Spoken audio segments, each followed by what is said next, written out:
नमस्कार साथियों, स्वागत है आपका अपने YouTube चैनल स्टडी विथ आनंद में।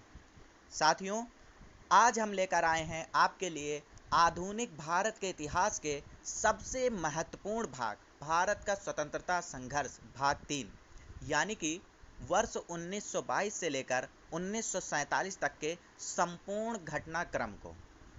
साथियों, यह दावा है कि कोई भी परीक्षा हो, चाहे वह केंद्रीय या किसी भी राज्य के राजकीय प्रतियोगी परीक्षा हो, अगर इस भाग से प्रश्न बनता है तो उसके सारे उत्तर आपको मेरे इस वीडियो में प्राप्त हो सकेंगे। ऐसा मैंने पूरा प्रयास किया है। इसके पहले 2 भाग लाए जा चुके हैं। प्रथम भाग में वर्ष 1885 से लेकर 1912 तक के घटनाक्रम पर बातचीत की गई थी। द्वितीय भाग में 1912 से लेकर 1922 तक के घटनाक्रम पर हम लोगों ने बातचीत की थी। आज हम लोग 1922 से लेकर 1947 तक के संपूर्ण घटनाक्रम पर बातचीत करेंगे। तो पिछली वीडियो में साथियों हम लोगों ने पढ़ा था कि वर्ष 1919 में शौकत अली व मोहम्मद अली द्वारा खिलाफत आंदोलन की शुरुआत होती है और फिर 1924 में कमाल पाशा द्वारा इसे समाप्त कर दी जाती है तथा 1920 से गांधी जी द्वारा नॉन कोऑपरेशन मूवमेंट यानी कि असहयोग आंदोलन का प्रारंभ होता है, जो कि 1922 में चौरी चौरा कांड के बाद स्थगित कर दी जाती है। इस घटना के बाद 10 मार्च 1922 को गांधी जी को गिरफ्तार करके उन पर सरकार के प्रति असंतोष भड़काने का आरोप लगाया जाता है और उन्हें 6 वर्षों की कैद की सज़ा सुना दी जाती है। वर्ष 1922 से 1928 के दौरान भारतीय राजनीति में बड़ी बड़ी घटनाएं घटी। असहयोग आंदोलन का स्थगित किए जाने से तत्कालीन रूप में राष्ट्रवादियों के बीच हताशा फैलने लगी। इसके अलावा जिन नेताओं को यह फैसला करना था कि आंदोलन को निष्क्रिय बनने से कैसे बचाया जाए, उनके बीच गहरे मतभेद उत्पन्न हो गए। अपरिवर्तन कहे जाने वाले सरदार वल्लभ भाई पटेल, डॉक्टर अंसारी, बाबू राजेंद्र प्रसाद तथा दूसरे लोगों ने विधानमंडलों में जाने का विरोध किया। दिसंबर 1922 में देशबंधु चित्तरंजन दास और मोतीलाल नेहरू ने स्वराज पार्टी की स्थापना की, जिसके अध्यक्ष चित्तरंजन दास तथा मोतीलाल नेहरू इसके सचिवों में से एक थे। साथियों, इस नई पार्टी को कांग्रेस के अंदर ही एक समूह के रूप में काम करना था। स्वराज पार्टी के गठन के बाद स्वराजवादियों और अपरिवर्तनवादियों के बीच तीखा राजनीतिक विवाद उठ खड़ा हुआ। इसी दौरान स्वास्थ्य संबंधी आधार पर गांधी जी को 5 फरवरी 1924 को जेल से रिहा कर दिया गया। फिर गांधी जी की सलाह पर दोनों समूहों ने कांग्रेस में ही रहकर अलग अलग ढंग से काम करने का फैसला किया। साथियों, वर्ष 1924 में ही अक्टूबर माह में समस्त क्रांतिकारी दलों का कानपुर में एक सम्मेलन बुलाया गया, जिसमें सचिंद्रनाथ सान्याल, योगेश चटर्जी, राम प्रसाद बिस्मिल, भगत सिंह, सुखदेव, भगवती चरण बोहरा, चंद्रशेखर आज़ाद आदि प्रमुख थे। इसी वर्ष हिंदुस्तान रिपब्लिकन एसोसिएशन का कानपुर में गठन हुआ तथा बंगाल, बिहार, उत्तर प्रदेश, पंजाब एवं मद्रास आदि प्रांतों में इनकी शाखाएं स्थापित की गईं। नवंबर 1924 में गांधी जी, चित्तरंजन दास और मोतीलाल नेहरू ने एक संयुक्त वक्तव्य दिया, जो गांधी दास पैक्ट के नाम से जाना जाता है। इस पैक्ट की प्रमुख बातों की पुष्टि 1924 के कांग्रेस के बेलगाम अधिवेशन में की गई, जिसकी अध्यक्षता स्वयं गांधी जी ने की थी। 1924 में ही कम्युनिस्ट नेता सत्यभक्त ने उत्तर प्रदेश में भारतीय कम्युनिस्ट पार्टी की स्थापना की।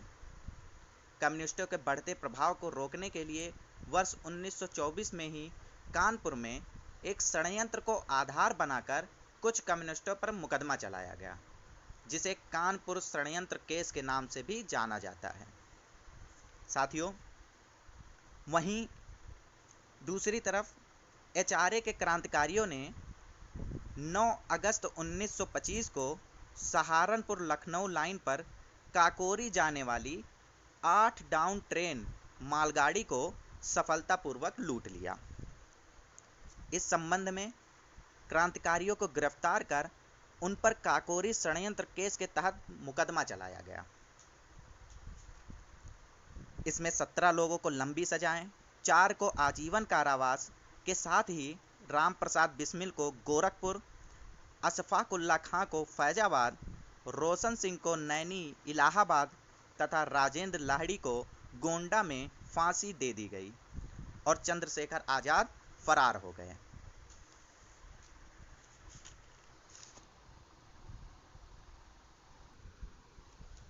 वर्ष 1925 में बंबई में सिंगारवेलु चेट्टियार द्वारा कम्युनिस्ट पार्टी की स्थापना होती है। संयुक्त प्रांत में बटाईदारी के कानूनों में संशोधन के लिए बटाईदारों ने बड़े पैमाने पर आंदोलन चलाया। गुजरात के किसानों ने जमीन की मालगुजारी बढ़ाने के सरकारी प्रयासों का कड़ा विरोध किया। बरदौली का प्रसिद्ध सत्याग्रह इसी समय हुआ।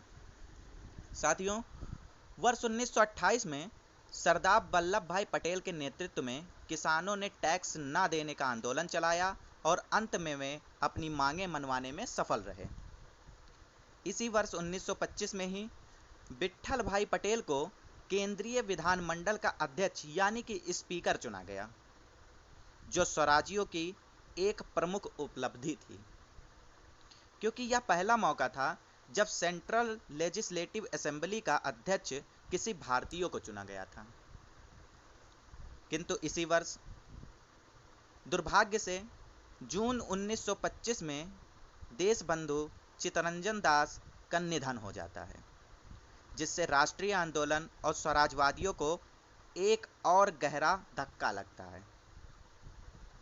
साथियों, राष्ट्रीय आंदोलन कमजोर पड़ने लगने के कारण सांप्रदायिक तत्वों ने स्थिति का फायदा उठाया और देश में एक के बाद एक कई सांप्रदायिक दंगे हुए। देश में स्थिति गंभीर हो गई और गांधी जी ने राजनीति से संन्यास ले लिया। नवंबर 1927 में जब साइमन कमीशन के गठन की घोषणा हुई, तब भारत इस अंधेरे से फिर बाहर निकला और राजनीतिक संघर्ष का एक नया युग प्रारंभ हुआ। साथियों, प्रशासनिक सुधारों पर विचार करने के लिए वर्ष 1928 में साइमन कमीशन भारत आया। इस कमीशन के आने के विरुद्ध भारतीय जन आंदोलन हुआ, क्योंकि इस कमीशन में कोई भी भारतीय सदस्य शामिल नहीं था। लॉर्ड इरविन के सुझाव पर भारतीयों को इस कमीशन से बाहर रखा गया था। साइमन कमीशन ने प्रांतों में द्वैध शासन को उत्तरदायी सरकार द्वारा प्रतिस्थापित करने की संस्तुति की। उधर 1927 के कांग्रेस के मद्रास अधिवेशन की अध्यक्षता डॉक्टर अंसारी कर रहे थे। उसमें राष्ट्रीय कांग्रेस ने हर कदम पर और हर रूप में इस कमीशन के बहिष्कार का निर्णय लिया। मुस्लिम लीग और हिंदू महासभा ने भी कांग्रेस के इस फैसले का समर्थन किया। सभी महत्वपूर्ण भारतीय नेताओं और दलों ने परस्पर एकजुट होकर तथा संवैधानिक सुधारों की एक वैकल्पिक योजना बनाकर साइमन कमीशन की चुनौती का जवाब देने का प्रयास किया। इसका परिणाम नेहरू रिपोर्ट के सामने आया, जिसके प्रमुख निर्माता मोतीलाल नेहरू थे। साथियों, इसे अगस्त 1928 में अंतिम रूप दिया गया। 3 फरवरी को कमीशन के बंबई पहुंचने पर एक अखिल भारतीय हड़ताल की गई। कमीशन जहां जहां भी गया, वहीं हड़तालें और काले झंडे दिखाकर तथा साइमन वापस जाओ, गो साइमन के नारे से उसका स्वागत किया गया। जनता के उत्साह और भावना के मद्देनजर गांधी जी सक्रिय राजनीति में पुनः वापस लौटे और 1928 के कांग्रेस के कलकत्ता अधिवेशन में सम्मिलित भी हुए। 30 अक्टूबर 1928 को साइमन कमीशन विरोधी एक प्रदर्शन में ब्रिटिश पुलिस अधिकारी सैंडर्स के इशारे पर पुलिस के बर्बर लाठीचार्ज के कारण पंजाब के महान नेता लाला लाजपत राय शहीद हो गए। उसी वर्ष HSRA यानी कि हिंदुस्तान सोशलिस्ट रिपब्लिकन एसोसिएशन का गठन HRA के बचे हुए क्रांतिकारियों के साथ चंद्रशेखर आज़ाद के नेतृत्व में हुआ। चंद्रशेखर आज़ाद ने दिल्ली के फिरोज शाह कोटला में HSRA की स्थापना की। इसके मुख्य सदस्यों में भगत सिंह, भगवती चरण वोहरा, सुखदेव आदि प्रमुख थे।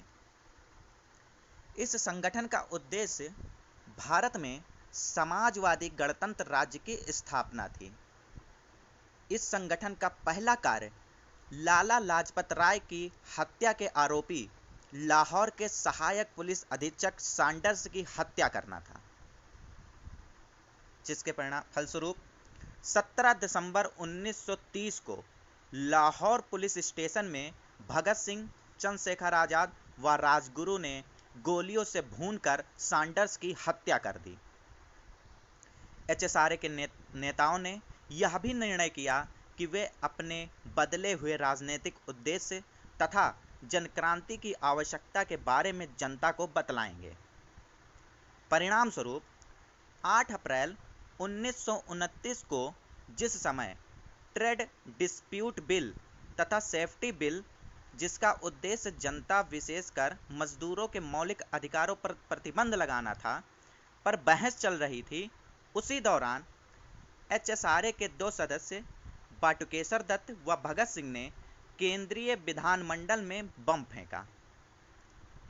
इस बम फेंकने का उद्देश्य किसी की हत्या करना नहीं था, बल्कि उनके द्वारा फेंके गए पर्चे के अनुसार बहरे कानों तक अपनी आवाज पहुंचाना था। 1929 में ही भारतीय राष्ट्रीय कांग्रेस का ऐतिहासिक लाहौर अधिवेशन हुआ, जिसकी अध्यक्षता जवाहरलाल नेहरू ने की। इस अधिवेशन में पारित एक प्रस्ताव ने पूर्ण स्वराज को कांग्रेस का उद्देश्य घोषित किया। 31 दिसंबर 1929 को मध्य रात्रि में रावी नदी के तट पर स्वाधीनता का नया स्वीकृत तिरंगा झंडा लहराया गया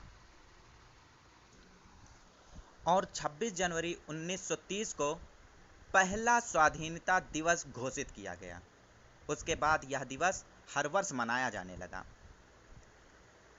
गांधी जी ने वायसराय लॉर्ड इरविन एवं ब्रिटिश प्रधानमंत्री रैमसे मैकडोनाल्ड के सम्मुख 31 जनवरी 1930 को 11 सूत्रीय मांगे रखी, परंतु मांगे न माने जाने पर गांधी जी ने इरविन को एक पत्र लिखा।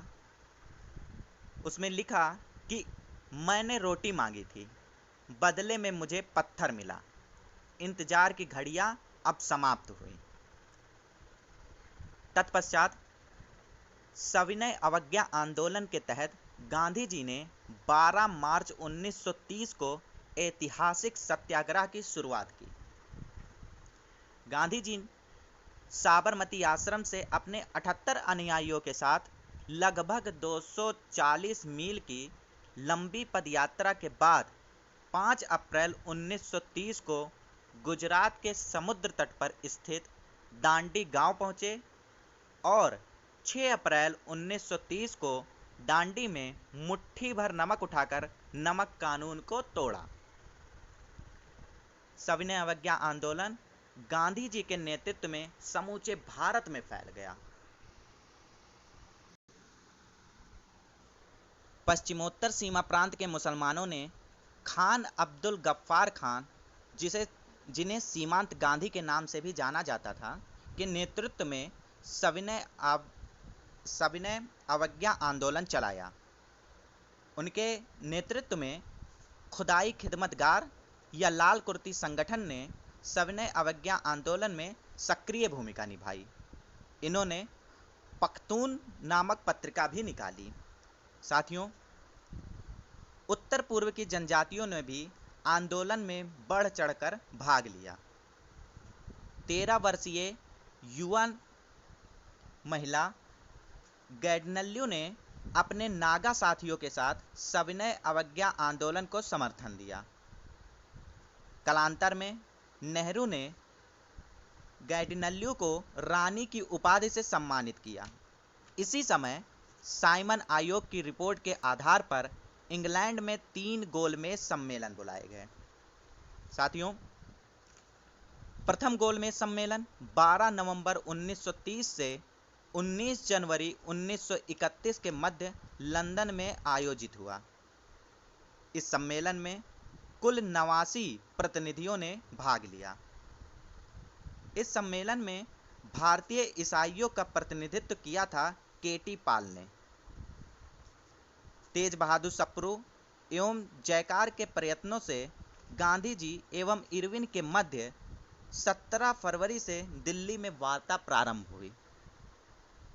5 मार्च 1931 को अंततः एक समझौते पर हस्ताक्षर हुआ, जो गांधी इरविन समझौते के नाम से जाना जाता है। सरोजिनी नायडू ने इसे 2 महात्माओं का मिलन कहा तथा के.एम. मुंशी ने इस समझौते को भारत के संवैधानिक इतिहास में एक युग परिवर्तक घटना कहा। किंतु इस समझौते के कारण कांग्रेस के वामपंथी, विशेषकर युवा वर्ग में गंभीर असंतोष था। युवा कांग्रेसी नेताओं में गांधी जी के प्रति असंतुष्टि का कारण क्रांतिकारी भगत सिंह, सुखदेव एवं राजगुरु को फांसी से न बचा पाने की वजह से था। ब्रिटिश सरकार द्वारा लाहौर षड्यंत्र केस के तहत भगत सिंह और बाटुकेश्वर दत्त के साथ HSRA के अन्य सदस्यों पर मुकदमा चलाया गया था। जेल में बंद क्रांतिकारियों ने राजनैतिक कैदी का दर्जा प्राप्त करने के लिए भूख हड़ताल की। भूख हड़ताल पर बैठे जतिन दास की 64 दिन बाद मृत्यु हो गई तथा भगत सिंह, सुखदेव व राजगुरु पर मुकदमा चलाकर फांसी की सजा सुनाई गई। साथियों, इसके बाद अंततः 23 मार्च 1931 को भगत सिंह, सुखदेव तथा राजगुरु को फांसी दे दी गई। चंद्रशेखर आजाद लाहौर षड्यंत्र केस से भी बच निकले, लेकिन 27 फरवरी 1931 को इलाहाबाद के अल्फ्रेड पार्क में पुलिस के साथ मुठभेड़ में वे खुद को शहीद कर दिए। इस तरह भारत में HSRA की गतिविधियां भी समाप्त हो गई। तत्पश्चात मार्च 1931 में ही कराची में कांग्रेस का विशेष अधिवेशन संपन्न हुआ, जिसकी अध्यक्षता सरदार वल्लभ भाई पटेल ने की थी। यहां युवाओं द्वारा गांधी जी को काले झंडे दिखाए गए। कराची अधिवेशन में ही पूर्ण स्वराज के साथ गांधी इरविन पैक्ट को स्वीकार कर लिया गया।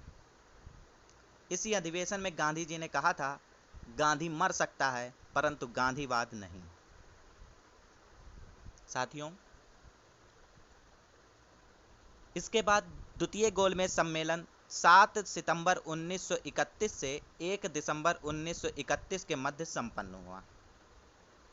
इस सम्मेलन में कांग्रेस के प्रतिनिधि के रूप में गांधी जी ने भाग लिया। द्वितीय गोलमेज सम्मेलन में भाग लेने के लिए गांधी जी बंबई से लंदन SS राजपूताना नामक पानी के जहाज से गए तथा लंदन में किंग्सले हॉल में ठहरे थे। गांधी जी के साथ जहाज में उनके सहयोगी के रूप में महादेव देसाई, मदन मोहन मालवीय, देवदास गांधी, घनश्याम दास बिड़ला एवं मीराबेन भी शामिल थी। बाद में सरोजिनी नायडू भी इसमें भाग लेने गई थी।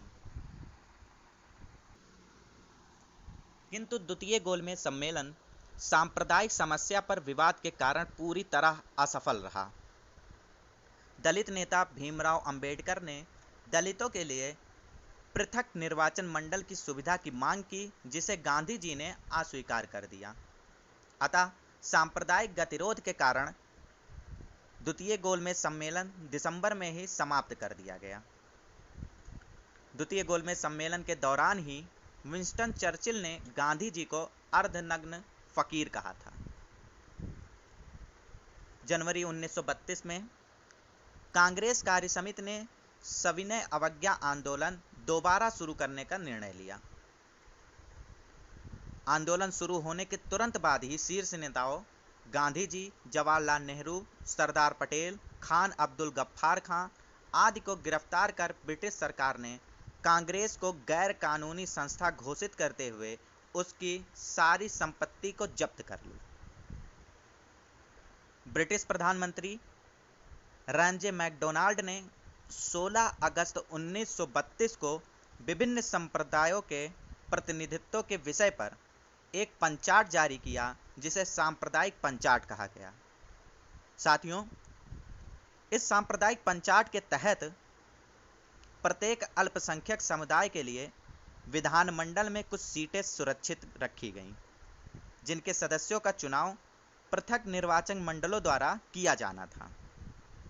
मुस्लिम, सिख व ईसाई के साथ ही इस नए पंचाट में दलित वर्ग को भी अल्पसंख्यक मानकर हिंदुओं से अलग कर दिया गया,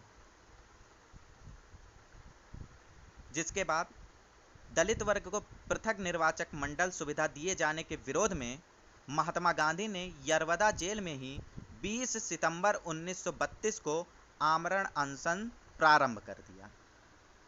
फिर मदन मोहन मालवीय, डॉक्टर राजेंद्र प्रसाद, पुरुषोत्तम दास व सी राजगोपालाचारी आदि के प्रयत्नों से सितंबर 1932 में गांधी जी और दलित नेता अंबेडकर जी के मध्य पूना समझौता हुआ।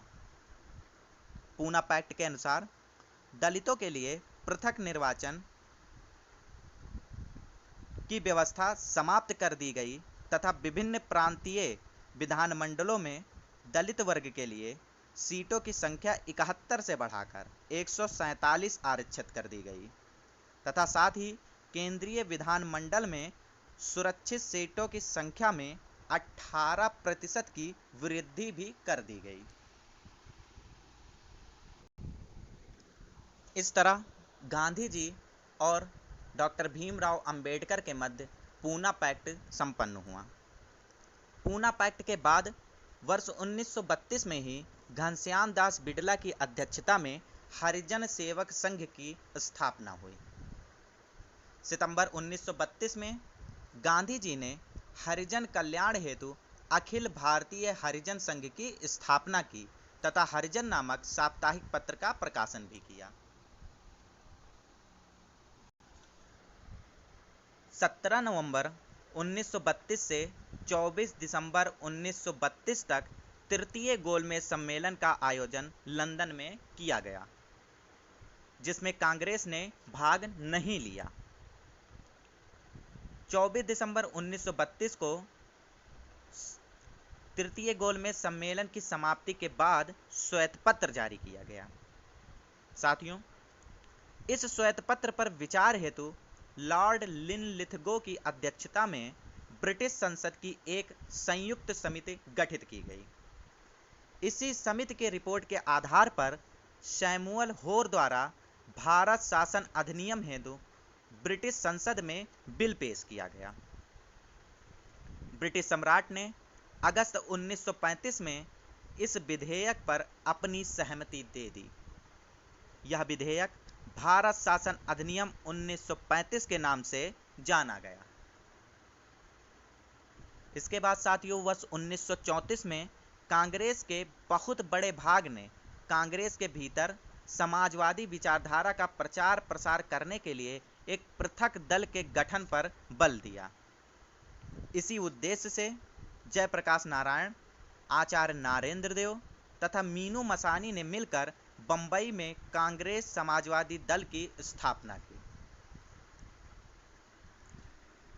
अब बारी आती है प्रांतीय चुनाव तथा मंत्रिमंडलों के गठन का। साथियों, वर्ष 1936 में लखनऊ और फैजपुर में जवाहरलाल नेहरू की अध्यक्षता में हुए कांग्रेस के वार्षिक अधिवेशन में सभी गुट चुनाव में हिस्सा लेने के लिए तैयार हो जाते हैं। जनवरी-फरवरी 1937 में हुए प्रांतीय विधानमंडलों के चुनाव में अपने प्रतिद्वंदी दलों का सफाया करते हुए कांग्रेस ने 11 प्रांतों में से 5 प्रांतों में पूर्ण बहुमत प्राप्त कर लिया, किंतु पंजाब और बंगाल में कांग्रेस को पूर्ण बहुमत प्राप्त नहीं हो सका। 1937 के इस चुनाव में कांग्रेस ने कुल 8 प्रांतों में अपनी सरकार बनाई। इस चुनाव में गठित कांग्रेस मंत्रिमंडल का कार्यकाल 28 माह का रहा। अपने इस संक्षिप्त शासनकाल में कांग्रेस ने प्रमाणित कर दिया कि वह केवल जनसंघर्षों के लिए ही जनता का नेतृत्व नहीं कर सकती, बल्कि उनके हित में राजसत्ता का भी प्रयोग कर सकती है। वर्ष 1938 में सुभाष चंद्र बोस भारतीय राष्ट्रीय कांग्रेस के अध्यक्ष निर्वाचित हुए। उन्होंने भारतीय राष्ट्रीय कांग्रेस के हरिपुरा, जो कि गुजरात में है, की अध्यक्षता की, हरिपुरा अधिवेशन की अध्यक्षता की। वर्ष 1939 के कांग्रेस के त्रिपुरी, जो कि जबलपुर में स्थित है, त्रिपुरी अधिवेशन में गांधी जी के पसंदीदा उम्मीदवार पट्टाभी सीतारमैया को हराकर सुभाष चंद्र बोस दूसरी बार अध्यक्ष पद के उम्मीदवार बने। साथियों, पट्टाभी सीतारमैया के इस हार को गांधी जी ने अपनी व्यक्तिगत हार माना, जिसके बाद सुभाष चंद्र बोस ने अप्रैल 1939 में कांग्रेस के अध्यक्ष पद से इस्तीफा दे दिया और उनकी जगह पर डॉक्टर राजेंद्र प्रसाद को कांग्रेस का अध्यक्ष बनाया गया। फिर कांग्रेस से पृथक होकर 1939 में सुभाष चंद्र बोस ने फॉरवर्ड ब्लॉक की स्थापना की।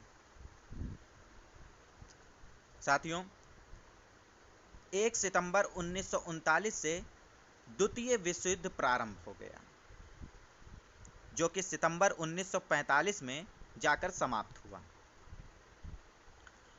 लॉर्ड लिनलिथगो ने द्वितीय विश्व युद्ध में कांग्रेस का सहयोग प्राप्त करने के लिए 8 अगस्त 1940 को उनके समक्ष एक प्रस्ताव रखा, जिसे अगस्त प्रस्ताव का नाम दिया गया। इस प्रस्ताव में अंतरिम सरकार के गठन करने की मांग को खारिज कर दिया गया। कांग्रेस के द्वारा अगस्त प्रस्ताव को अस्वीकार कर दिया गया तथा पाकिस्तान की मांग स्पष्ट रूप से स्वीकार न किए जाने के कारण मुस्लिम लीग ने भी इस प्रस्ताव को अस्वीकार कर दिया। साथियों, यहाँ ध्यान रखने वाली बात यह भी है कि 23 मार्च 1940 को मुस्लिम लीग का वार्षिक अधिवेशन लाहौर में संपन्न हुआ था। इसी अधिवेशन में पाकिस्तान का प्रस्ताव औपचारिक रूप से पारित किया गया था तथा इस अधिवेशन की अध्यक्षता मोहम्मद अली जिन्ना ने की थी। पृथक पाकिस्तान की मांग को पहली बार आंशिक मान्यता 1942 में क्रिप्स प्रस्ताव में मिली तथा 23 मार्च 1943 को मुस्लिम लीग द्वारा पाकिस्तान दिवस मनाया गया था। कांग्रेस ने अगस्त प्रस्ताव के विरोध तथा विश्व युद्ध में अपने को अलग सिद्ध करने के लिए 17 अक्टूबर 1940 को व्यक्तिगत सत्याग्रह आरंभ की।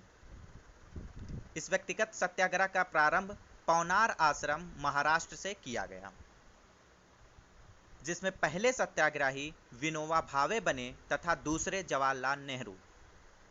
इस सत्याग्रह में लगभग 25,000 सत्याग्रही जेल गए, जिसमें कांग्रेस के कई वरिष्ठ नेता व विधानमंडल के सदस्य भी शामिल थे। इस आंदोलन को दिल्ली चलो आंदोलन भी कहा जाता है। साथियों, इसके बाद जापान की लगातार बढ़ती हुई शक्ति से उसके प्रतिद्वंदी राष्ट्र परेशान हो गए। अमेरिका, ऑस्ट्रेलिया व चीन आदि देश ब्रिटेन पर भारत को स्वतंत्र करने के लिए दबाव डालने लगे। परिणाम स्वरूप विंस्टन चर्चिल ने 11 मार्च 1942 को क्रिप्स मिशन की घोषणा की तथा 23 मार्च 1942 को क्रिप्स मिशन भारत पहुंचा। क्रिप्स मिशन की मुख्य बातें भी जान लेने योग्य हैं। इसमें शामिल कुछ मुख्य बातें इस प्रकार थी। इसमें भारत को एक डोमिनियन स्थिति दी जाने की बात की गई तथा सब प्रांतों और राज्यों को मिलाकर एक भारतीय संघ होने के लिए प्रस्ताव रखा गया तथा यह भी कहा गया कि कोई भी प्रांत या भारतीय राज्य भारतीय संघ के बाहर रहने का निर्णय ले सकता है। भारत का संविधान भारत की जनता द्वारा निर्मित किया जाए। किंतु कांग्रेस तथा मुस्लिम लीग दोनों ने क्रिप्स प्रस्ताव को अस्वीकार कर दिया। महात्मा गांधी ने क्रिप्स प्रस्ताव को एक टूटते हुए बैंक के नाम एक उत्तर दिनांकित चेक यानी कि पोस्ट डेटेड चेक अपॉन ए क्रैशिंग बैंक कहा, जबकि लॉर्ड लिनलिथगो ने गांधी जी के आंदोलन को राजनैतिक फिरौती कहा। इसके बाद 14 जुलाई 1942 को कांग्रेस कार्य समिति द्वारा वर्धा में भारत छोड़ो आंदोलन का प्रस्ताव पारित किया गया। उस समय भारत का प्रधान सेनापति लॉर्ड वेवेल था। 9 अगस्त 1942 से बंबई के ग्वालियर टैंक मैदान में पारित भारत छोड़ो आंदोलन प्रारंभ हो जाता है। गांधी जी ने इसी आंदोलन के दौरान करो या मरो का नारा भी दिया। साथियों, जब भारतीय राष्ट्रीय कांग्रेस ने भारत छोड़ो आंदोलन प्रस्ताव पारित किया, उस समय कांग्रेस अध्यक्ष मौलाना अब्दुल कलाम आज़ाद थे और अब्दुल कलाम आज़ाद लगातार 6 वर्षों तक कांग्रेस के अध्यक्ष बने रहे। भारत छोड़ो आंदोलन के दौरान लुई फिशर नाम के अमेरिकी पत्रकार गांधी जी के साथ थे। लुई फिशर ने ही महात्मा गांधी की जीवनी लिखी। साथियों, भारत छोड़ो आंदोलन के दौरान यानी 9 अगस्त 1942 को ही गांधी जी तथा कांग्रेस के मुख्य नेताओं को ब्रिटिश सरकार द्वारा ऑपरेशन जीरो आवर के तहत गिरफ्तार कर लिया गया तथा गांधी जी, सरोजनी नायडू व कस्तूरबा गांधी को आगा खां पैलेस में रखा गया। कांग्रेस को फिर एक बार गैर कानूनी घोषित कर उसकी सारी संपत्ति जब्त कर ली गई। साथ ही कांग्रेस कार्यकारिणी के अन्य सदस्यों को गिरफ्तार कर अहमदनगर जेल में रखा गया। डॉक्टर राजेंद्र प्रसाद को पटना बांकीपुर जेल में नजरबंद कर दिया गया। जयप्रकाश नारायण को गिरफ्तार कर हजारीबाग सेंट्रल जेल में भेज दिया गया, जो बाद में जेल की दीवार फांदकर फरार हो गए तथा आजाद दस्ता नामक दल का गठन किया और भूमिगत होकर आंदोलन चलाते रहे। इसके बाद आंदोलन के प्रति दमनात्मक कार्रवाई के विरुद्ध फरवरी 1943 में गांधी जी ने आगा खां पैलेस में 21 दिन के उपवास की घोषणा कर दी। उपवास शुरू करते ही देश विदेश से उन्हें रिहा करने की मांग तीव्र हो गई। 7 मार्च 1943 को गांधी जी ने अपनी भूख हड़ताल वापस ले ली। उनके खराब स्वास्थ्य के कारण ब्रिटिश सरकार ने 6 मई 1944 को उन्हें कैद से रिहा कर दिया। यहाँ ध्यान रखने योग्य बात यह भी है कि गांधी जी के जेल से रिहा होने के पूर्व ही उनकी पत्नी कस्तूरबा गांधी व उनके निजी सचिव महादेव देसाई की मृत्यु हो चुकी थी। इसके बाद मोहन सिंह के दिमाग की उपज आईएनए यानी भारतीय राष्ट्रीय सेना की स्थापना भी वर्ष 1942 में हुई। सुभाष चंद्र बोस ने 21 अक्टूबर 1943 को स्वतंत्र भारत की अंतरिम सरकार की स्थापना की घोषणा की।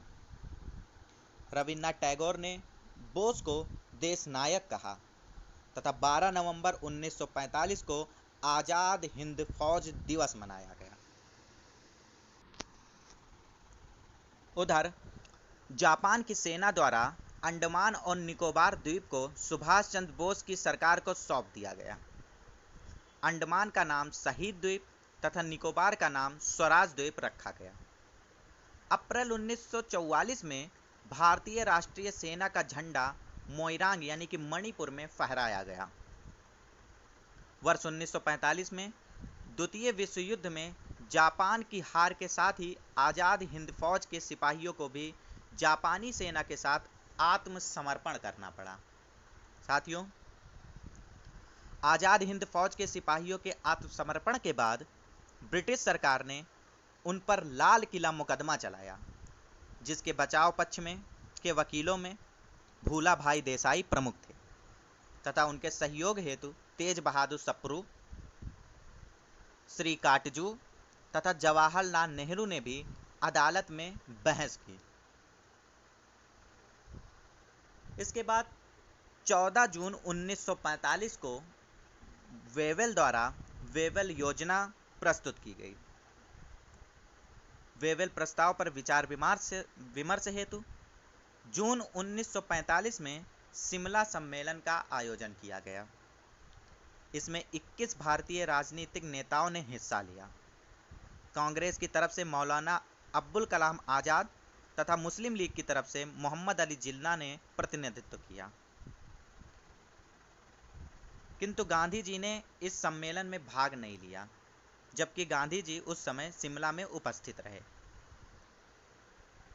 फरवरी 1946 में लेबर पार्टी के नवनिर्वाचित नेता एटली ने भारतीय नेताओं से अनौपचारिक स्तर पर बातचीत करने के लिए एक संसदीय दल कैबिनेट मिशन को भारत भेजने का निर्णय लिया। इसके बाद 24 मार्च 1946 को कैबिनेट मिशन भारत आया।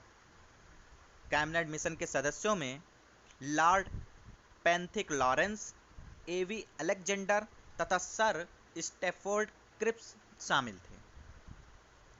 भारत में कैबिनेट मिशन की घोषणा करते हुए पेथिक लॉरेंस ने कहा कि इसका उद्देश्य भारत के लिए संविधान तैयार करने के लिए शीघ्र ही एक कार्य प्रणाली तैयार करना तथा अंतरिम सरकार हेतु आवश्यक प्रबंध करना है। साथियों, कैबिनेट मिशन के अंतर्गत जो महत्वपूर्ण बातें थीं उनको भी जान लेना यहाँ बहुत आवश्यक है। कैबिनेट मिशन ने पृथक पाकिस्तान की मांग को अस्वीकृत कर दिया। दूसरी बात यह थी कि इस मिशन ने प्रस्ताव किया कि ब्रिटिश भारत तथा देशी राज्यों को मिलाकर एक अखिल भारतीय संघ का निर्माण होना चाहिए। संघ की कार्यपालिका एवं विधानमंडल में ब्रिटिश भारत तथा रियासतों के प्रतिनिधि शामिल होंगे। चौथी बात इसमें यह रखी गई कि केंद्रीय विषयों को छोड़कर शेष सभी मामलों में प्रांतों को पूर्ण स्वायत्तता प्राप्त होगी तथा अवशिष्ट शक्तियां उन्हीं में निहित होगी। कैबिनेट मिशन ने एक अंतरिम सरकार के गठन का भी सुझाव दिया। इसके बाद जुलाई 1946 में कैबिनेट मिशन के तहत संविधान सभा का चुनाव हुआ, जिसमें 296 सीटों में से भारतीय राष्ट्रीय कांग्रेस को 208 सीटें, मुस्लिम लीग को 73 सीटें एवं 15 सीटें अन्य छोटे समूहों को प्राप्त हुई।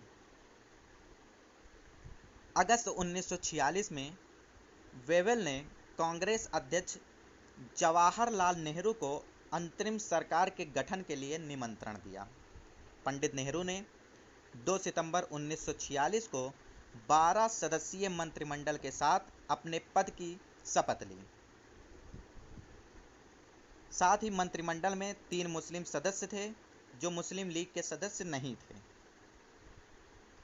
अक्टूबर 1946 में अंतरिम सरकार में लीग के यानी कि मुस्लिम लीग के 5 प्रतिनिधि भी शामिल हो गए, किंतु वे सहयोगी के रूप में शामिल नहीं हुए, बल्कि पाकिस्तान की मांग की लड़ाई को आगे बढ़ाने के स्वार्थ से वो शामिल हुए थे। साथियों, इसके बाद संविधान सभा के चुनाव के पश्चात 9 दिसंबर 1946 को दिल्ली में पहली बैठक हुई, जिसमें सच्चिदानंद सिन्हा को अस्थायी अध्यक्ष चुना गया। लेकिन 11 दिसंबर की दूसरी बैठक में डॉक्टर राजेंद्र प्रसाद को अस्थायी अध्यक्ष बना दिया गया तथा भीमराव अंबेडकर को प्रारूप समिति का अध्यक्ष बनाया गया। तदुपरांत 2 वर्ष 11 माह व 18 दिन में भारतीय संविधान बनकर तैयार हुआ। साथियों, ब्रिटेन में श्रमिक दल के प्रधानमंत्री क्लीमेंट एटली ने 20 फरवरी 1947 को हाउस ऑफ कॉमन्स में घोषणा की कि वे जून 1948 से पहले भारतीयों को सत्ता सौंप देंगे। तत्पश्चात एटली ने लॉर्ड वेवेल के स्थान पर लॉर्ड माउंटबेटन को वायसराय नियुक्त किया। 22 मार्च 1947 को भारत के अंतिम वायसराय के रूप में लॉर्ड माउंटबेटन भारत आए, जिनका एकमात्र उद्देश्य था अतिशीघ्र भारत को पूर्ण स्वतंत्रता देना। लगभग 2 माह की बातचीत के उपरांत लॉर्ड माउंटबेटन इस निष्कर्ष पर पहुंचे कि विभाजन ही एकमात्र विकल्प है। अतः लॉर्ड माउंटबेटन ने इटली के वक्तव्य के दायरे में भारत विभाजन की एक योजना तैयार की। कांग्रेस की ओर से विवशता की स्थिति में पंडित नेहरू एवं सरदार वल्लभ भाई पटेल ने विभाजन योजना को स्वीकार कर लिया, परंतु गांधी जी अंत तक विभाजन का कड़ा विरोध करते रहे। किंतु अंततः 3 जून को माउंटबेटन ने भारत के विभाजन के साथ सत्ता हस्तांतरण की एक योजना प्रस्तुत की, जिसे माउंटबेटन योजना कहा जाता है। अंत में नेहरू के साथ ही पंत, कृपलानी और गांधी जी ने भी विभाजन स्वीकार कर लिया। माउंटबेटन योजना के आधार पर ब्रिटिश संसद ने 18 जुलाई 1947 को भारतीय स्वतंत्रता अधिनियम 1947 पारित कर दिया। इस अधिनियम की मुख्य बातें यहाँ जान लेने योग्य बहुत ही महत्वपूर्ण हैं। वो मुख्य बातें थीं: पहली, 15 अगस्त 1947 से भारत को भारत और पाकिस्तान नामक 2 भागों में बांट दिया जाएगा।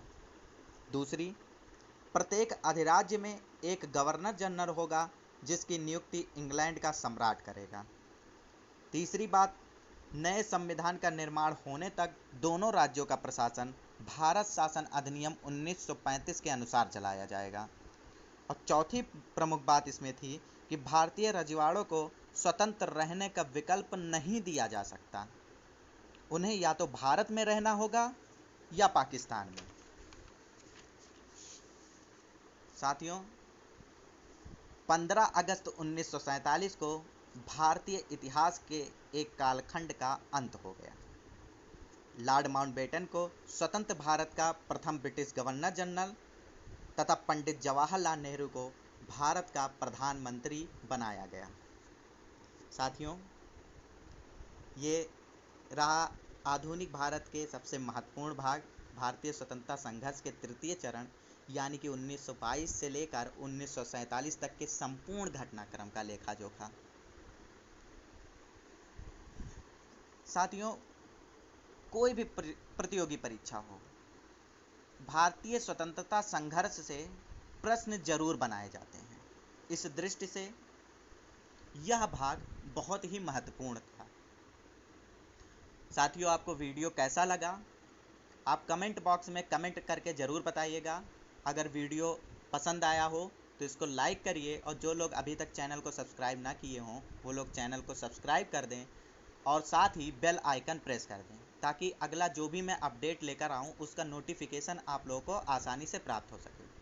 साथियों, ये तो रहा भारतीय स्वतंत्रता संघर्ष को हम लोगों ने 1850 यानी कि कांग्रेस के गठन से लेकर 1947 तक, यानी कि भारत के आज़ाद होने तक के संपूर्ण घटनाक्रम को हम लोगों ने समझ लिया। अब मैं इसके बाद कोशिश करूंगा कि खंडों में, यानी कि 1885 से लेकर 1905, 1905 से 1912, 1912 से लेकर 1918, ऐसे ही खंडों में विभाजित करके मैं इनसे बनने वाले जितने भी प्रश्नोत्तर प्रतियोगी परीक्षाओं में पूछे जा सकते हैं या जितने भी प्रश्न अभी तक प्रतियोगी परीक्षाओं में पूछे गए हैं उनसे संबंधित प्रश्नोत्तरों की एक श्रृंखला लेकर आऊँगा। साथियों, आप मेरे साथ मेरे YouTube चैनल पर बने रहिए। बहुत बहुत शुक्रिया। आपका दिन शुभ हो। जय हिंद, जय भारत।